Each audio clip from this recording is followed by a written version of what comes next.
Taylor Swift and Hugh Jackman are set to be subpoenaed. Blake's Lively is saying, we got nothing to hide. Really, girl? You got nothing to hide? Ryan Reynolds is spiraling into full-blown meltdown as Hugh Jackman finally tears off the mask. Jackman, refusing to tolerate years of sly bullying, has obliterated the myth of their playful feud, exposing Reynolds' dirty tactics and leaving him scrambling to salvage what's left of his image. Give me a break, girl. Give me a break. Break me off a piece of that Kit Kat bar, Kim. You know what I'm saying? Now, with a legal subpoena thrown into the mix, this Hollywood rivalry has morphed into a ticking time bomb. What was once playful banter is now shaping up to be one of the industry's most explosive showdowns. Happy birthday to you. Happy birthday to you. For years, fans adored the so-called bromance between Ryan Reynolds and Hugh Jackman. Their cheeky back and forth felt like a light-hearted comedy routine, a never-ending stream of quips and pranks that painted them as Hollywood's favorite frenemies. Oh, it's not every day a guy gets to interview the love interest of his best friend's wife, and the guy trying to replace Ryan as a husband, and me as his best mate. Holy shit. But surprise, surprise, this wasn't the wholesome buddy act everyone thought it was. Behind the curtain, it was less a comedy and more a pressure cooker ready to blow. And now, with sources suddenly lining up behind Jackman, the truth about their feud is unraveling in ways no one expected. Who started it? Ryan started it. Insatiable need for attention. Turns out Jackman wasn't exactly laughing along with Reynolds' antics. That polished, charming guy we see gliding through award shows. Behind the scenes, Reynolds carried a reputation for being less easygoing buddy and more control freak with a smile. I was so vulnerable and uncomfortable that I got screamed at. But because this person was number one on a call sheet, there was no safety net for me. So no one had my back. On set, Reynolds allegedly crowned himself the star of every room, calling the shots, overruling directors, and steamrolling cast and crew. Creative choices? All his. Colleagues? Manipulated. It was less collaboration, more dictatorship. There's so much about this, it didn't have to be this way. And I also am still sitting here saying, if this wasn't something they were trying to hide, why has it been so? He acted like a puppet master pulling every string from the shadows. And Jackman, wary of rocking the Hollywood boat, played along, pretending everything was fine, even when it wasn't, just to protect his career. It's just a joke. You don't get it? You're thin-skinned if you're upset about it. That is how insane this is. But the cracks couldn't stay hidden forever. Jackman, ever the professional, eventually realized that living under Reynolds' reign of chaos wasn't sustainable. Instead of a dramatic explosion, he chose something more deliberate, quiet distance. A slow, steady retreat from the circus he had once tolerated, leaving Reynolds increasingly isolated. There is nothing untoward here. Just conscientious and thorough investigation. The Lively parties acted upon reliable information and employed common tools such as Doe lawsuits and civil subpoenas that are entirely lawful and appropriate for pursuing claims and uncovering the identity of unknown perpetrators of unlawful activity. Here's the kicker. Jackman never once dragged Reynolds into the mud. He stayed the picture of grace, enduring in silence while the rest of the world only saw Reynolds' polished charm and quick wit. Remember the next day I walked on and I said, you get off my set. It's the first time I've ever spoken. I remember being so scared. Yes. And I looked at this person and I said, you can F off. I'm going to work towards a tennis ball. I never want to see you again. But that silence wasn't submission. It was strategy. Jackman knew Hollywood is a cutthroat arena, and survival sometimes means keeping your head down, saying nothing, and waiting for the storm to eventually break. And break it did. As Justin Baldoni is damning Blake Lively for her abuse and sham lawsuit and is seeking the smear campaign evidence. Now the tables have turned. Jackman is reportedly preparing to be deposed in the explosive legal war between Blake Lively and Justin Baldoni. And here's where it gets messy. His testimony could shine a light on a side of Ryan Reynolds. Now here Friedman is quoted in TMZ. Let's look at what he said. Mr. Reynolds' exploitation of his enormous power in Hollywood continues, this time arrogantly asking to be dismissed from the case despite his publicly documented involvement extending far beyond just being a supportive spouse. For years, Reynolds has carefully cultivated his nice guy brand, charming, self-deprecating, Hollywood's lovable rogue.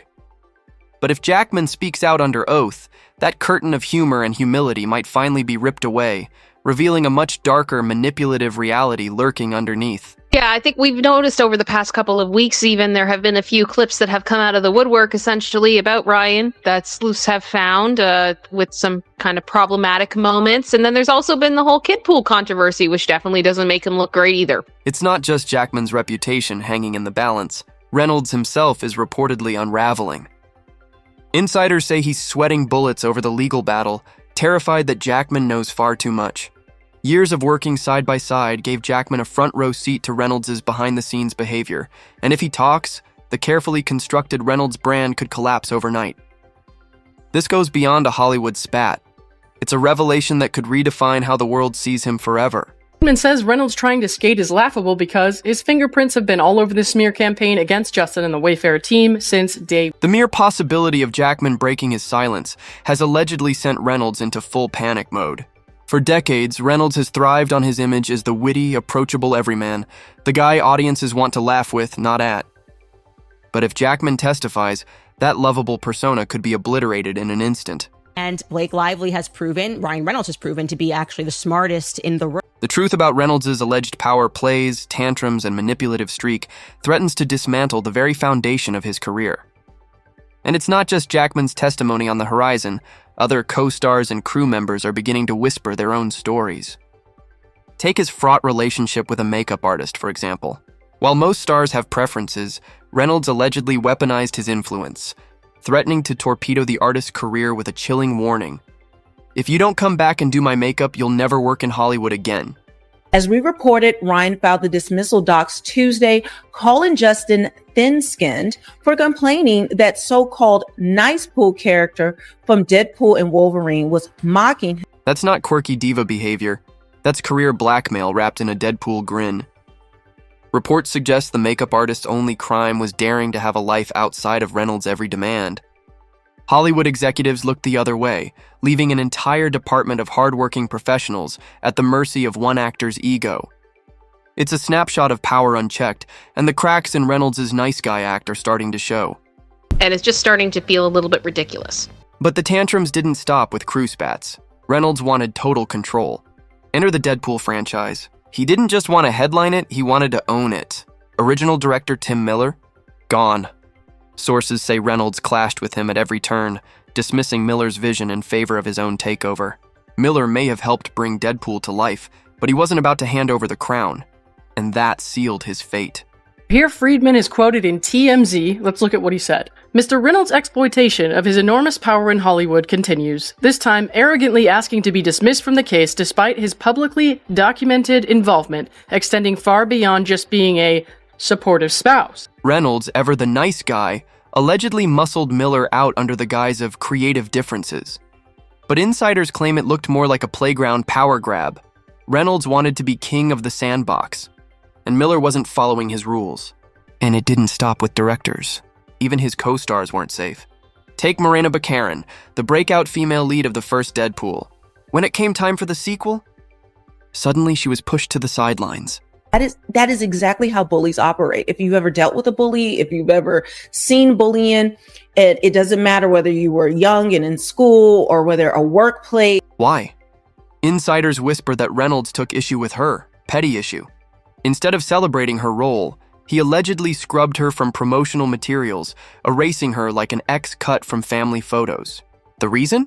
Reynolds reportedly found her overbearing, so he did what he does best, pulled rank and shoved her out of the spotlight. This wasn't about storytelling. It was about punishment. 100% Ryan was the one who put this line in here. Not SNL, not Tina Fey, not Blake Lively, but Ryan. And then there's TJ Miller, Reynolds' wisecracking sidekick on screen but behind the scenes, a casualty of Reynolds' ego trip. Miller has openly accused Reynolds of changing after Deadpool's success, becoming arrogant, dismissive, and quick to remind everyone who really ran the show. Stardom didn't just inflate Reynolds' status, it weaponized it. So he was like, what's great about you, Weasel? You're not the star, but you just, you do just enough exposition that it's funny, and then we can leave and get back to the real movie. TJ Miller has gone on record about one particularly brutal moment when Reynolds dressed him down in front of the entire crew, essentially declaring he wasn't important enough to deserve his own storyline. Real classy move, Ryan. It wasn't enough to be the star. He had to remind everyone else that they were expendable. Bullying wrapped in fake banter served up with a smirk. And now enter Hugh Jackman, the so-called innocent bystander caught in the fallout. You're telling me you creating this character in this Disney Marvel superhero movie where you mock him, threaten him, tease him, make fun of him, and then ultimately kill him? Jackman, the consummate professional, was allegedly dragged into Reynolds' toxic orbit. Reports claim Reynolds forced him into participating in mean-spirited jabs, particularly aimed at Justin Baldoni during Deadpool 3 promotion. Jackman might have been trying to keep things light, but Reynolds allegedly turned him into a prop in his personal feud. For Jackman, it wasn't comedy, it was collateral damage. Who started it? Ryan started it. Insatiable need for attention. Insiders say Jackman regrets those moments deeply. His reputation has always been built on integrity, professionalism, and respect. But how do you maintain that standing while being coerced into playing along with a man-child who treats Hollywood sets like his personal battlefield? Jackman's squeaky clean image was suddenly dragged into the mud. And it started with him calling me out and starting an online petition to get me to come back from Wolverine. And like, I've known Ryan for years. I'm like, dude, just privately. So I'm like, dude, come on, let's back it up. Let's just back. The irony couldn't be sharper. Jackman, long considered one of the industry's class acts, was allegedly cornered into participating in workplace bullying disguised as jokes. His involvement in Reynolds' vendettas gnawed at him, insiders claim, until it became clear Jackman wasn't laughing anymore. He was stuck cleaning up a mess he never created. We just keep going and going. And any advice from you or anyone watching of how I can actually sort of ease gum on my shirt, basically. And you can imagine Jackman's frustration, watching Reynolds make reckless decision after reckless decision. Yet he stayed silent. Was it fear of backlash? A need to protect the blockbuster machine? Or simply a way to avoid becoming Reynolds' next target? Either way, even Hollywood's most respected professional was being pulled under by the Deadpool star's toxicity.